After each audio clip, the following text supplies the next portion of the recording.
Mientras todavía hablaba, vino Judas, uno de los 12, y con él mucha gente con espadas y palos de parte de los principales sacerdotes y de los ancianos del pueblo. Y el que le entregaba les había dado la señal diciendo: al que yo besare, a ese prendedle. Y enseguida se acercó Jesús y dijo: salve, maestro, y le besó. Y Jesús le dijo: amigo, ¿a qué vienes? Y entonces se acercaron y echaron mano de Jesús y le prendieron. Pero uno de los que estaba con Jesús extendió la mano y sacó la espada, e hiriendo a un siervo del sumo sacerdote, le quitó la oreja. Y entonces Jesús le dijo: vuelve tu espada a su lugar, porque todos los que tomen espada perecerán. ¿Acaso piensan que no puedo ahora orar a mi Padre y que Él me diera más de 12 legiones de ángeles? Pero como entonces se cumplirá las escrituras de que es necesario que así se haga. Y en aquella hora dijo Jesús a la gente: como contra un ladrón habéis salido con espada y con palos para prenderme. Cada día me sentaba con vosotros enseñando en el templo y no me prendisteis. Mas todo esto sucede para que se cumplan las escrituras de los profetas. Y entonces todos los discípulos, dejándole, huyeron. Los que prendieron a Jesús le llevaron al sumo sacerdote Caifás, a donde estaban reunidos los escribas y los ancianos. Mas Pedro le seguía de lejos hasta el patio del sumo sacerdote, y entrando se sentó con los alguaciles para ver el fin. Los principales sacerdotes y los ancianos y todo el concilio buscaban falso testimonio contra Jesús para entregarle a muerte, y no le hallaron, aunque muchos testigos falsos se presentaban. Pero al final vinieron 2 testigos falsos que dijeron: este dijo: puedo derribar el templo y en 3 días reedificarlo. Y levantándose el sumo sacerdote le dijo: no respondáis más. ¿Qué testifican estos contra ti? Mas Jesús callaba. Y entonces el sumo sacerdote le dijo: te conjuro por el Dios viviente que no digas que eres tú el Cristo, el Hijo de Dios. Y Jesús le dijo: tú lo has dicho. Además os digo que desde ahora veréis al Hijo del Hombre sentado a la diestra del poder de Dios y viniendo en las nubes del cielo. Y entonces el sumo sacerdote rasgó sus vestiduras diciendo: has blasfemado. ¿Qué más necesidad tenemos de testigo? Y aquí ahora mismo habéis oído su blasfemia. ¿Qué os parece? Y respondiendo ellos dijeron: es reo de muerte. Y entonces le escupieron el rostro, le dieron puñetazos y otros le abofetearon diciendo: profetízanos, Cristo, ¿quién fue el que te pegó? Pero estaba sentado fuera en el patio Pedro, y se le acercó una criada diciendo: tú también estabas con él. Eso lo veremos la semana que viene. Vamos a leer hasta el versículo 68. Oremos al Señor. Padre, gracias porque tú eres bueno y podemos leer tu palabra y saber, Señor, que toda ella es suficiente para enseñarnos, redarguirnos y hacernos, Señor, conforme a la imagen de Cristo. Una vez más te rogamos ojos para ver la gloria de Cristo, y para que podamos ver, Señor, también la necesidad de nuestra alma de ser conformados a esa gloria. Porque te lo pedimos, Señor, en el nombre de Jesús. Amén. Amén. Yo creo que todos los que estamos en este lugar puede identificarse con un momento dado en su vida donde fue traicionado por alguien que amaba, alguien que usted tal vez vivió muchos años, que le dio la confianza, que lo amó, que se entregó por él o por ella, y por otro lado recibir una traición. Yo creo que no hay No hay dolor más grande. Uno de los dolores más grandes es precisamente el dolor de la traición por alguien cercano, por alguien que tú has amado. Y eso precisamente es lo que estamos mirando al final de la vida de Jesús. Una amistad falsa, unas lealtades comprometidas y superficiales, y una debilidad en aquellos que decían estar cerca de Jesús. Y aquí vemos una escena dolorosa, hermano. Mateo 26, vemos al Hijo de Dios siendo traicionado por sus amigos, siendo traicionado por sus discípulos, rechazado por los líderes religiosos, golpeado por los pecadores y siendo condenado injustamente. Esa amargura del Getsemaní ya estaba sintiéndose inmediatamente al Jesús venir a recibir estas injusticias. Aquí vemos a los mismos discípulos que se creían suficientes y que le habían dicho: todos te van a negar, nosotros vamos a estar contigo. Porque no solamente fue Pedro el que lo dijo, sino que todos los discípulos también lo dijeron juntamente con Pedro: aunque todos te abandonen, yo nunca te negaré. Dice la Escritura que todos huyeron. Y Mateo quiere mostrarnos algo glorioso al finalizar este pasaje. Es que aquellos huyeron, todos le rechazaron, todos le abandonaron, pero Jesús no los abandonó ni abandonó la misión por el cual el Padre la había enviado. Quiero que podamos ver primeramente el abandono de un amigo, el rechazo y el abandono, la traición de un amigo. Y mira cómo Mateo lo enfatiza y dice que Judas era uno de los 12. Interesante.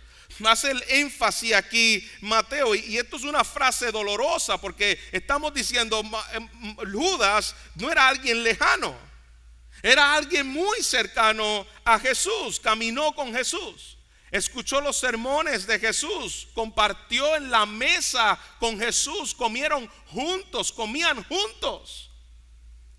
Era alguien que estaba cerca de Jesús. Y mira cómo le llama a Jesús. Esto es importante entenderlo porque a veces lo confundimos. A veces le damos un romanticismo a este personaje de Judas que la Biblia no se lo da. Incluso en la teología liberal ponen a Judas como un posible hombre que fue salvo, un discípulo genuino de Cristo que aunque se ahorcó fue salvo en algún momento. Cuidado, porque esa no es la descripción que le da la Escritura a la persona de Judas. La palabra nos muestra claramente en Juan capítulo 17 versículo 12 que Judas es llamado hijo de perdición. Cuando estaba con ellos en el mundo, dice Jesús: yo los guardaba en tu nombre, a los que me diste yo guardé, y ninguno de ellos se perdió, sino el hijo de perdición, para que la Escritura se cumpliese. ¿Lo puede ver? Yo guardé a mis discípulos y uno de ellos se perdió, pero esto no fue por causa en el cual yo no lo pude salvar, sino es hijo de perdición. Yo los guardé, pero a este no. ¿Para qué? ¿Para qué entonces Jesús lo escoge como uno de los 12? Y aquí es donde viene la confusión. Porque muchos piensan de que, bueno, si Jesús escogió a Judas como a uno de sus 12 discípulos, pues debe ser un discípulo genuino. No, porque Jesús estaba escogiendo allí en cuanto a lo que era el ministerio apostólico para una función específica. Aquí no estamos hablando de una elección salvífica en la persona de Judas, sino una elección con un propósito, porque cada uno de los 12 apóstoles tenía un propósito. Judas tenía un propósito. ¿Y cuál era el propósito de la persona de Judas por el cual Jesús lo escoge? Él era el líder que iba a traicionar a Jesús. Él era el que iba a entregar a la persona de Cristo. Judas fue anunciado proféticamente en el Antiguo Testamento. Salmo capítulo 41 versículo 9 dice: aún el hombre de mi paz, en quien yo confiaba, el que de mi pan comía, un salmo mesiánico, alzó contra mí el calcañar. Jesús aplicando este salmo al texto que estamos leyendo, en el Evangelio de Juan, pero en el mismo contexto paralelo de lo que está ocurriendo. El que come pan conmigo levantó contra mí su calcañar. Jesús está citando el Salmo 41 versículo 9, haciendo referencia a la persona de Judas, que era el que lo iba a entregar y que la escritura ya lo había establecido desde el principio. Juan capítulo 6 versículo 64 dice: porque Jesús sabía desde el principio quiénes eran los que no creían y quién era el que lo iba a entregar. No era una sorpresa para Jesús. Desde el día 1 que Judas fue escogido por Jesús, Jesús sabía que era el hijo de perdición, aquel que le iba a entregar. En el versículo 61, cuando se refiere a Judas, no significa que Judas, cuando le dice que Satanás había entrado en él, no significa que Judas fuera Satanás literalmente, sino que actuaba como un adversario de Dios y enemigo de la causa de Cristo, que es lo que significa la palabra Satanás, adversario o enemigo de Dios. Y dice la escritura, Juan capítulo 13 versículo 27, y hago toda esta introducción para que podamos tener claro por la escritura quién era Judas. Y después de este bocado, Satanás entró en él, y dijimos que ese bocado no hacía referencia a la cena del Señor, del pan que Jesús estaba dando en el repartimiento del nuevo pacto, porque cuando se reparte el nuevo pacto, capítulo 13 de Juan, Judas, de capítulo 13, dice que al salir Judas, Jesús instituye, y después de esto, cronológicamente, instituye el nuevo pacto.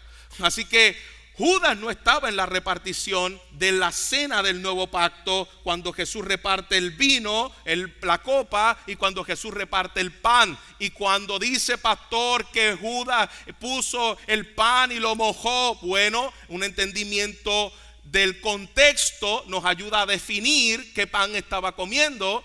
Y allí estaban celebrando la Pascua judía. Allí habían hierbas amargas, allí había carnes, allá habían 3 panes, allá habían 4 copas. Así que en alguno de los aspectos de la ceremonia, Judas sí participó de la Pascua. ¿Me explico? Él participó de la Pascua, él comió de algunos de los panes. Pero cuando Jesús explica que esa Pascua estaba siendo instituida en el nuevo pacto, Judas no estaba con ellos en la mesa. Así que Judas no puede haber participado. Primero, por lo que representa el elemento del nuevo pacto. Era imposible que Judas pudiera participar del nuevo pacto. Jesús, sabiendo lo que estaba instituyendo con su pueblo, hacerlo partícipe del mismo. Y número 2, por lo que representaba Judas. Judas, lo que les acabo de leer en los pasajes, era conocido como el hijo de perdición. Y mira cómo Jesús aún continúa hablando acerca de Judas. En el versículo 24, él dice del capítulo 26: ay de aquel hombre por quien el Hijo del Hombre es entregado, bueno le fuera no haber nacido. Jesús nunca pronunció una advertencia tan severa con ninguno de sus discípulos. Judas no era un hombre que perdió la salvación en el camino. Judas era un hombre que dice que cuando que extraía de la bolsa continuamente de la tesorería de Jesús. Ni no era que lo hacía una vez y extrajo de la bolsa una vez. Extraía continuamente, robaba de la bolsa de Jesús, de la tesorería. Así que Judas no es como que metió la pata y no, él era el hijo de perdición. Desde el principio lo muestra la escritura. Lo interesante es que ese hombre caminó con Jesús, escuchó el sermón del monte, presenció la resurrección de Lázaro, vio miles de milagros, ejecutó milagros con los 12, los 70, cuando fueron enviados de 2 en 2. Participó del ministerio apostólico y siempre fue incrédulo. Hermanos, esto nos debe alertar. Y esto es una tremenda ilustración de un hombre que puede estar en la iglesia, estar en el ministerio, enseñar, predicar y nunca haber nacido de nuevo. De la misma forma en que Judas le dice, Jesús le dice a Judas, mejor le hubiese sido nunca haber nacido. Eso le aplica a cualquiera en el día de hoy, en el cual ha estado en la palabra, escuchándola continuamente, viéndolo, participando, y aún así su corazón es incrédulo. Su corazón continúa rechazando la verdad de Jesús. ¡Qué palabra fuerte! Mejor te fuera nunca haber nacido. Mejor te fuera nunca haber escuchado la verdad. Y aquí vemos cómo la traición de Judas no anula la responsabilidad. Aunque él había sido el hijo de perdición para el principio, Judas es responsable. ¡Ay de aquel hombre por quien el Hijo del Hombre se ha entregado! No le quita la responsabilidad. Ahí vemos paralelamente cómo la responsabilidad del hombre y la soberanía de Dios están corriendo paralelamente. Dios es el soberano y Judas estaba predeterminado que iba a ocurrir esto, pero por otro lado, ¡ay del que lo entrega! No te quita la responsabilidad delante de Dios. Dios decretó el evento, sí. Judas actuó de acuerdo a sus propios deseos del corazón. No son separados. Ambos están corriendo paralelo. Dios decretó el evento, pero Judas está según los deseos de su propio corazón. Judas usa un beso para identificar a Jesús. Y yo prefiero que me echen arena en la cara, ¿no? A que me den un beso para poder identificarme. Mira aún los afectos, un símbolo de amor como un instrumento de traición. Con un beso. Y Judas le dice, salve maestro. Pero en realidad ya lo había vendido por 30 piezas de plata. Y es interesante porque las 30 piezas de plata era el precio que se pagaba por un esclavo romano. Cuando vendían a un esclavo romano, ese era el precio del esclavo. 30 piezas de plata. Jesús es vendido como un esclavo a Roma por 30 piezas de plata. No porque Judas las quería, porque de alguna manera aunque las extrajo no lo podía satisfacer. Y al final él dijo, yo las entrego y las doy. No era gran cosa tampoco. Pero mira cómo sus labios expresaban devoción. Reconocían gloria al maestro. Alabando al maestro con sus labios. Salve maestro. Bienaventurado maestro. Que de paso es una expresión que Judas expresa continuamente cuando se hace referencia a Jesús. Nunca lo llama Señor. Siempre las palabras que Judas utiliza con Jesús a referirse a él siempre eran maestro. Salve maestro. Nunca lo vio como Señor, nunca lo vio como Mesías encarnado, pero sus labios profesaban algo que su corazón no estaba sintiendo. Y esta terrible contradicción, hermanos, entre nuestros labios y nuestro corazón, tenemos que ponerle ojo. Que fácilmente Judas podía ya alabar a Jesús con sus labios, pero su corazón lo estaba traicionando. Esto nos debe recordar las palabras del profeta Isaías, que en un momento dado Jesús también las mencionó. Este pueblo me honra con sus labios, pero su corazón está lejos de mí. Y ahí está la hipocresía, con una apariencia externa para esconder la corrupción interna en el corazón de este hombre. Hermano, esta escena nos debe impactar a todos. Señor, guárdame de que mis labios estén cerca de Cristo, pero mi corazón esté lejos de Él. Y mira cómo Jesús le responde, hermanos. Si tú supieras que alguien te va a traicionar y que los actos que está utilizando son actos de traición, y aún el beso que te está dando es un beso de traición, y lo hace con toda la premeditación y alevosía para poder traicionarte, hacerte daño, y después que lo hace tú eres arrestado, tu corazón cómo se llenaría de amargura, de resentimiento, de rechazo. Pero mira las palabras de Jesús. Amigo, ¿a qué vienes? No le estaba informando, pero los discípulos necesitaban ser informados. Jesús no responde con odio. Jesús no responde con venganza, aún en la traición. Cuando a Jesús lo están exprimiendo y sacando todo lo que está dentro de él, Cristo demuestra un dominio absoluto. Él no salió y le dijo: mira lo que me haces, infeliz, hijo del diablo, Satanás. Es así, cuando nos exprimen a nosotros, esas son las palabras que salen de nosotros. Cuando exprimieron a Jesús, siendo traicionado por aquel cercano, Él le dice: amigo, con un beso entregas. Y mira la frase que utiliza. Él no dice: con un beso me entregas. Él utiliza una frase mesiánica del libro de Daniel. Y él dice: con un beso entregas al Hijo del Hombre.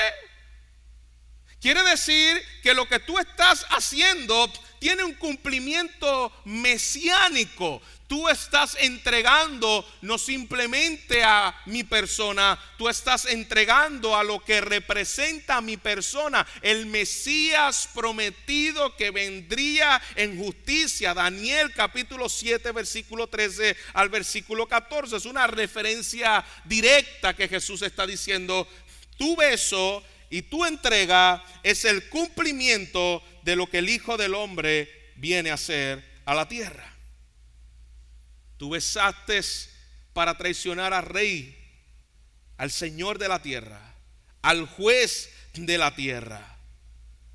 Así que Judas cree haber entregado a alguien indefenso, por eso su conciencia después no lo dejaba vivir.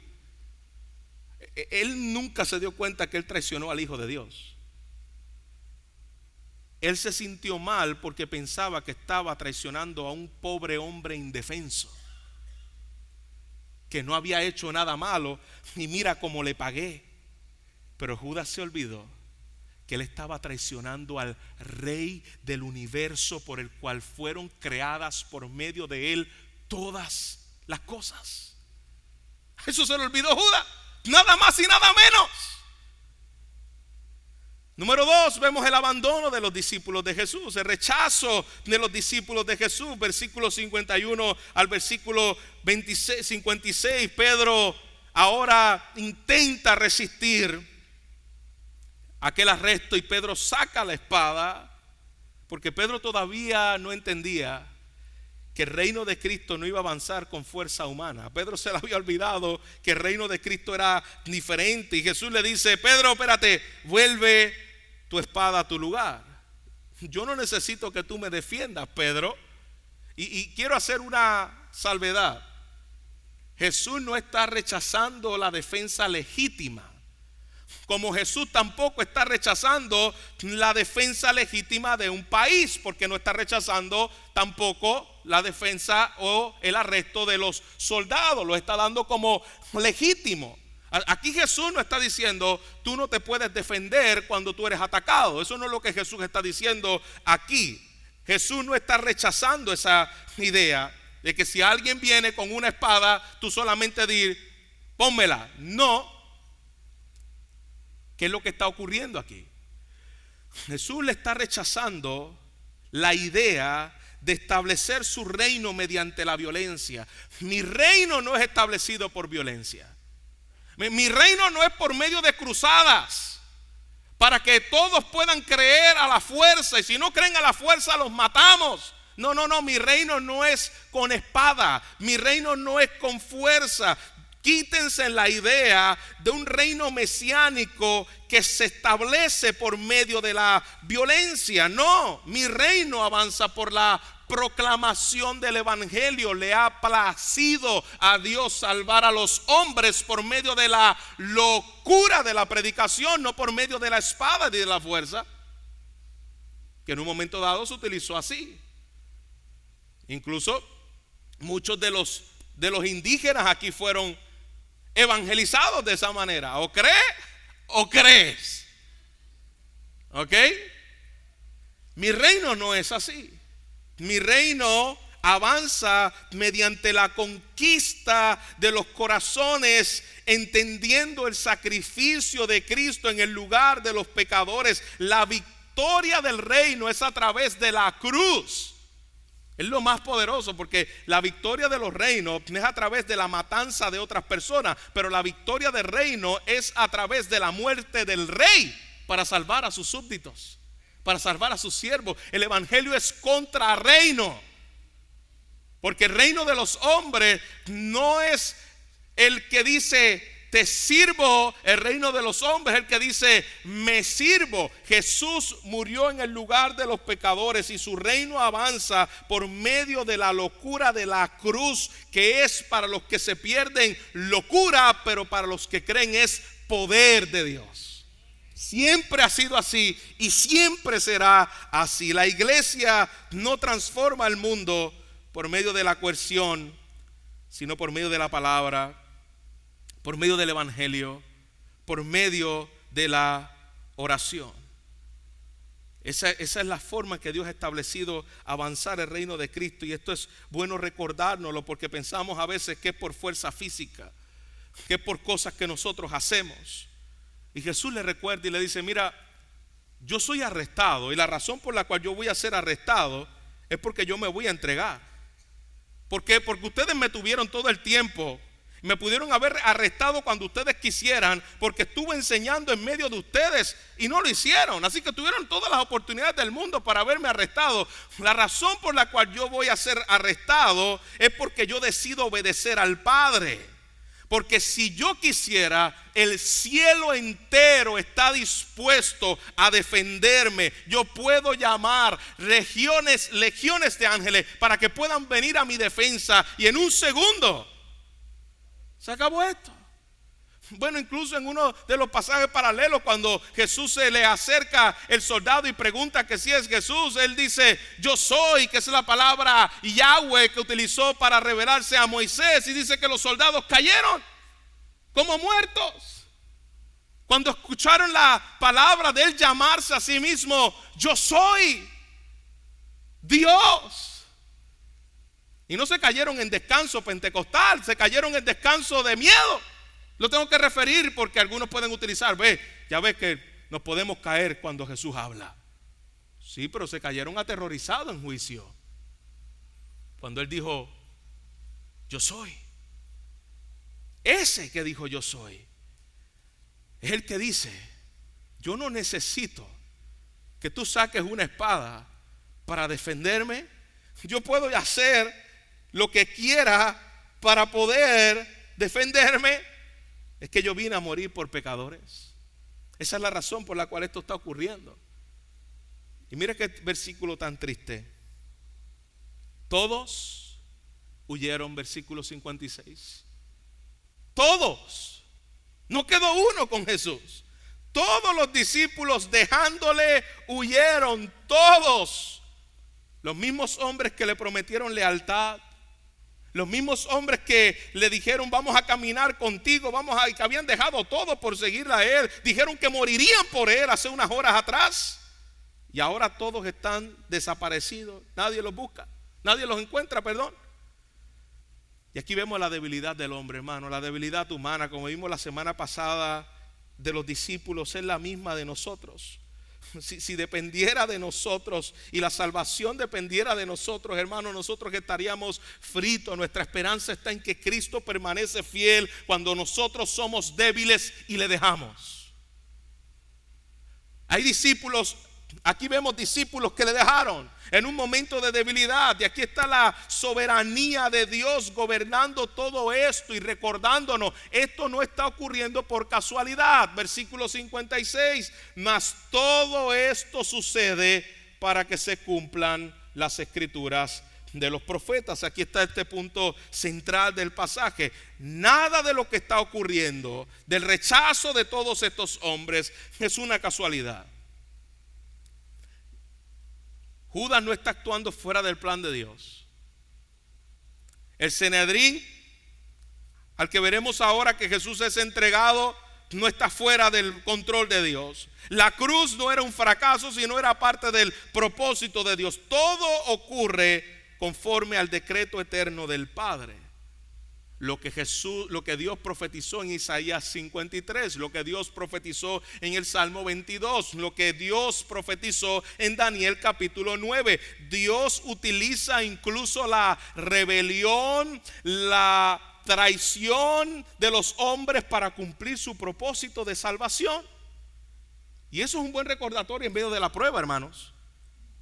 A medio de la prueba, tú y yo podemos descansar en que Dios sigue gobernando soberanamente cada asunto de mi vida. Y por último, el abandono de Jesús por la religión o por los grupos religiosos.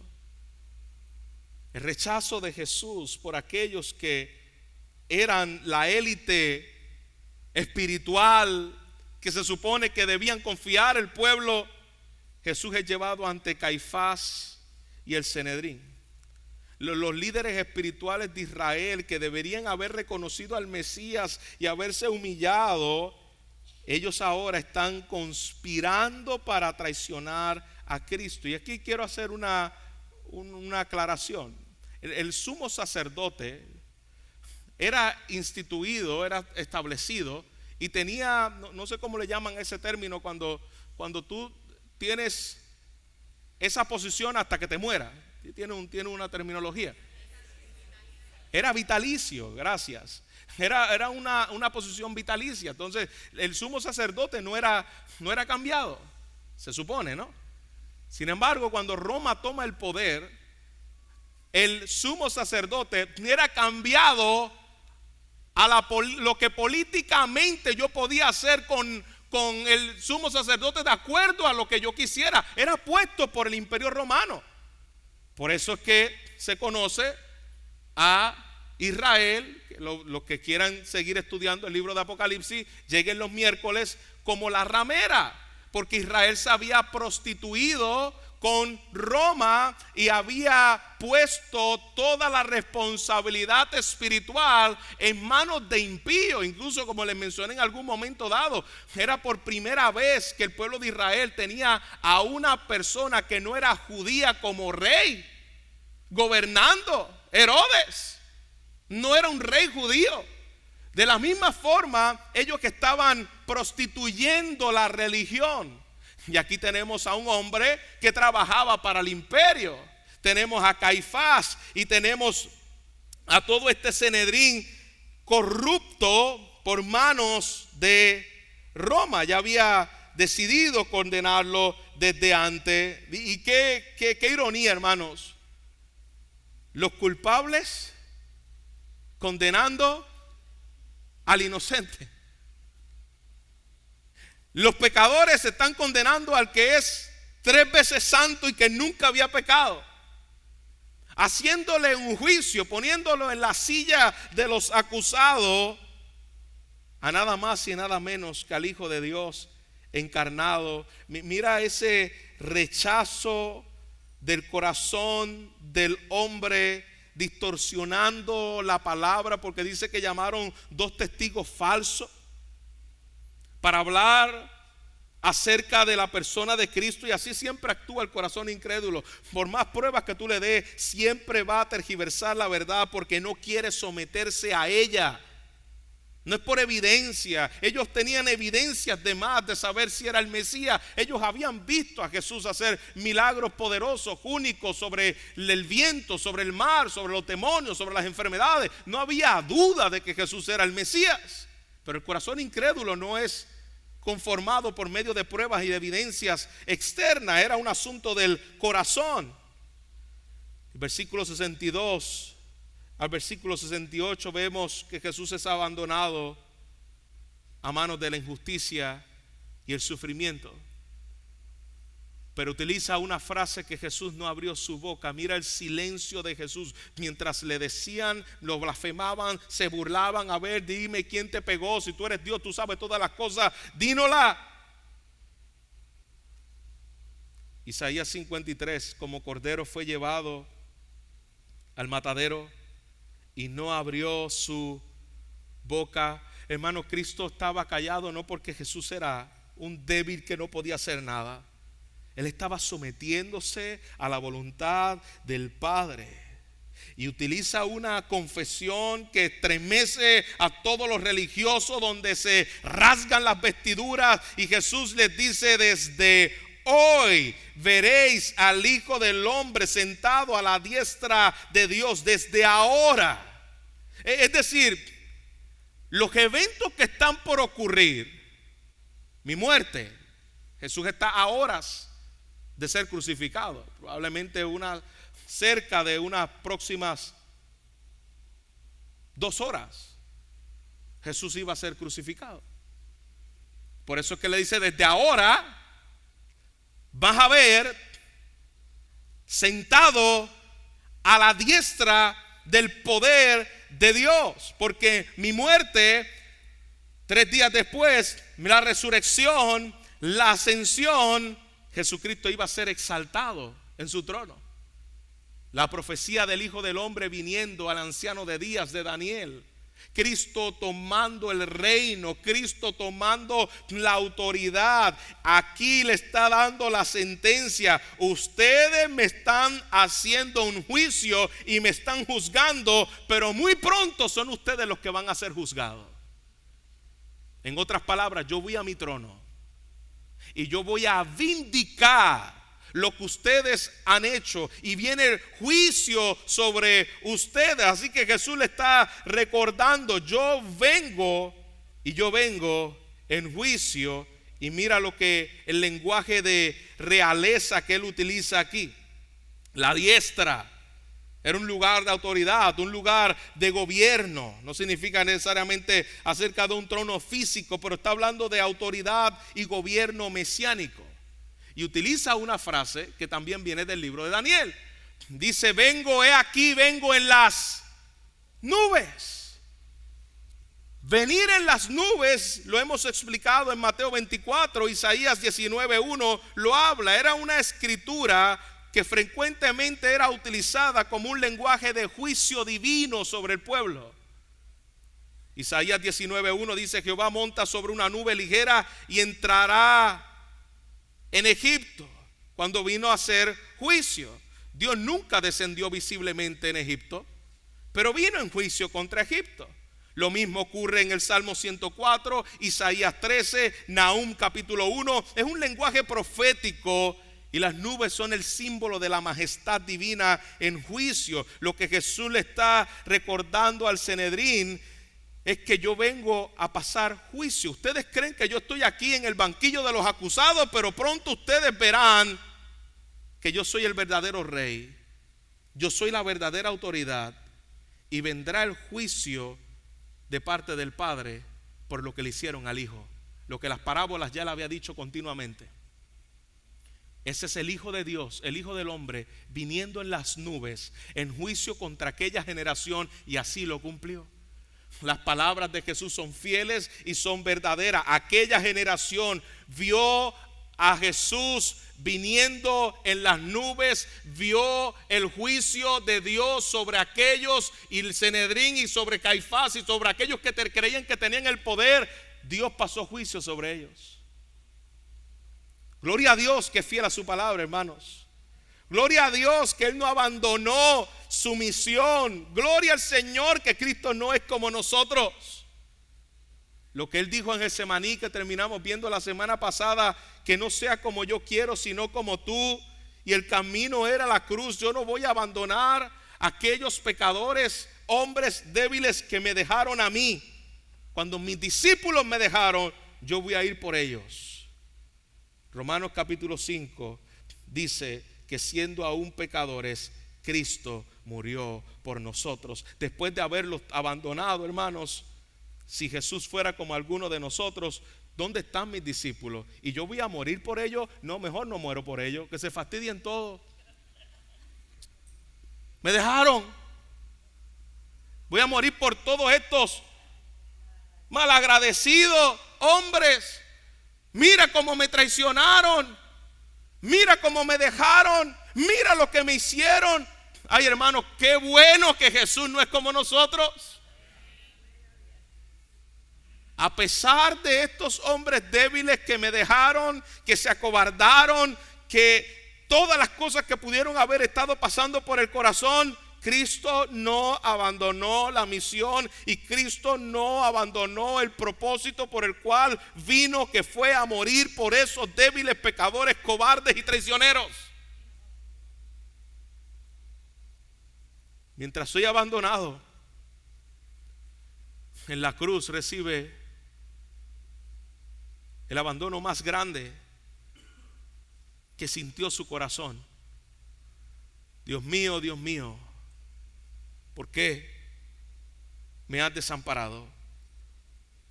Para que todos los que creen en Él puedan decir: nunca me dejará ni me desamparará. A manera de aplicación, hermanos, podemos ver en estos textos la debilidad del hombre. Discípulos que fallaron, discípulos temerosos, discípulos inconsistentes. Y este texto nos humilla porque esos discípulos somos tú y yo. Cristo permanece fiel cuando nosotros fallamos. Qué gloriosa esperanza. Jesús entiende el abandono, Jesús entiende el dolor. Él sabe lo que es ser rechazado, Él sabe lo que es ser traicionado, Él sabe lo que es ser heridos por personas cercanas. Y por eso pudo compadecerse de nosotros. Y esto debe cambiar mi visión a la hora de ser traicionados por otro, de ser heridos por otro. Jesús escogió a su propio enemigo. Y van a haber enemigos que no están ahí por casualidad. Pero ¿cómo respondemos? Yo no soy responsable del pecado de Judas, pero yo soy responsable en cómo yo reacciono ante los Judas. Porque cuando te exprimen, lo que sale de ti es lo que allí había. Porque en medio de la traición nos sentimos como justificados de hacer el mal que el otro me hizo. Hasta siento que es justo, porque él me lo hizo. Como me lo hizo, lo que yo voy a hacer, yo me siento con la capacidad y la autoridad de hacerlo por lo que me hizo. Jesús, en la traición, el rechazo y el abandono, lo pudo llamar amigo. No abrió su boca. Descansó en la justicia del Padre y en la soberanía de Dios. Cuidado que en la traición llenes tu corazón de amargura y la justifique pensando que tus acciones pecaminosas, que lo son, no son tan pecaminosas por causa de que primeramente yo fui herido. Siguen siendo pecado. Y no la justifica nada. Porque cuando te están exprimiendo, sale realmente lo que tú y yo somos. Podemos ver, hermanos, que el verdadero discípulo debe permanecer con Cristo. Muchos siguen a Jesús mientras todo va bien, pero la verdadera fe permanece aún cuando seguir a Cristo cuesta algo, y lo veremos la semana que viene en la vida de Pedro. Jesús es arrestado, es golpeado, es acusado. Sin embargo, en el medio de aquella humillación, Jesús declara que está a punto de ser entronizado. Miren con los ojos espirituales. Ustedes están sacando espada y quieren hacerlo a la fuerza porque ustedes perdieron de perspectiva las promesas que yo le dije. Es necesario que estas cosas padezca el Cristo, ni que resucita al tercer día y que ascienda a los cielos. Pero ustedes la olvidaron, como tú y como yo la olvidamos. Y por último, en medio de la humillación, Jesús nos hace ver por medio de este pasaje que en medio de la debilidad, a veces la iglesia parece débil, como aquí los discípulos parecían débiles. La cultura de rechazo al evangelio, la ridiculización por creer en Cristo Jesús, los creyentes que muchas veces son menospreciados. Pero nada de esto debe definirnos. Debemos seguir siendo fiel y Cristo reina aunque el mundo no lo reconozca, y no vivimos para un Cristo que venga a ser rey aquí en la tierra de mis caprichos y mis necesidades, sino vivimos delante de alguien que ya es rey, y que la soberanía de Cristo nos debe dar confianza en medio de la aflicción. Nada estaba fuera del control de Dios, y lo mismo ocurre en nuestras pruebas, hermanos. Ni las enfermedades, ni las persecuciones, ni los problemas familiares, ni mi incertidumbre económica. Debemos recordar que el mismo Cristo que estuvo frente al Sanedrín ahora está sentado en el trono de gloria. No gobierna César, no gobierna el sistema, no gobiernan los hombres. Cristo está en su trono y sigue gobernando.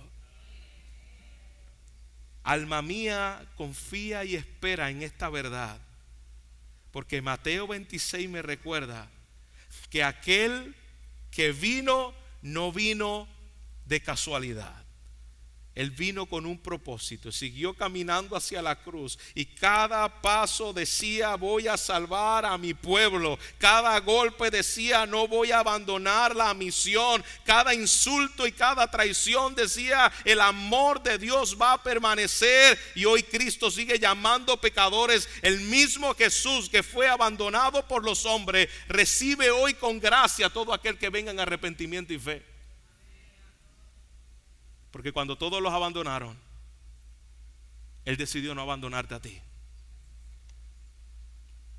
Ese es nuestro Dios. Ese es nuestro Salvador. Ese es nuestro Mesías. Padre, te damos gracias por tu palabra que nos confronta, nos conforma, nos redarguye, nos da la esperanza para seguir mirándote a ti, Señor. Gracias, Señor, porque ninguna de las cosas que ocurrieron allí era un acto de la casualidad, sino que cada una de ellas, Señor, era un acto de tu providencia. Perdónanos cuando perdemos de perspectiva que en el peor momento de nuestras vidas tú también estás allí llevando a cabo tu propósito. Que cuando los Judas se levantan, tú también estás allí detrás de esto, porque no era algo que te tomó por sorpresa. Era parte del plan para que Cristo pudiera venir a morir por los pecadores. Aún ese rechazo, aún esa debilidad no te toma por sorpresa. Padre, nunca comprenderemos. Yo creo que estaremos toda la eternidad tratando de comprender la grandeza de tu amor. Por eso el apóstol Pablo decía: Señor, que puedan comprender la anchura, la profundidad, la longitud del amor de Dios en Cristo. Que al mirar un pasaje como este, Señor, podamos comprender las riquezas de tu amor. Tu amor es más profundo de lo que mi corazón y mi mente pueden comprender. Nunca comprenderé, Señor, hasta la eternidad, cuán amados somos, cuán amados soy por ti. Nunca lo comprenderemos. Y mientras estamos aquí en la tierra, Señor, nunca comprenderemos, porque nuestro pecado nos engaña. Cuán pecador soy. Todavía, Señor, la autojusticia no me deja ver cuán pecador soy. Pero, Señor, aunque sé sabemos que soy más pecador de lo que puedo pensar o imaginar, también soy mucho más amado de lo que puedo pensar e imaginar por nuestro Padre. Gracias, Señor, por Cristo Jesús y tu evangelio. Amén. Amén.